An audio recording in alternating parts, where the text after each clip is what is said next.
A quick weight gain baby food for 6 months babies and over. You can also call this your yummy potato rice puree.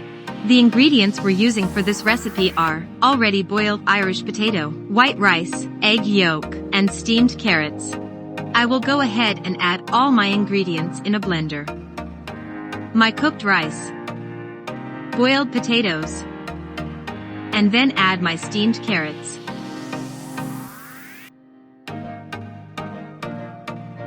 Now I will also add my cooked egg yolk.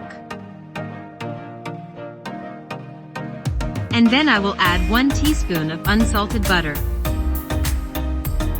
Add a little bit of baby's milk.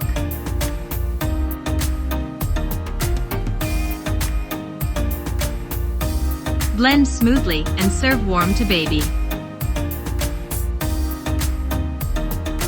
This recipe is simply amazing.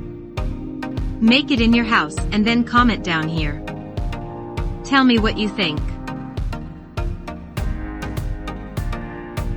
And before I forget, tell me where you are watching from, so I can send you a special hug. I hope you enjoy this recipe. Thank you so much for watching this video. I'll see you in our next video. Bye.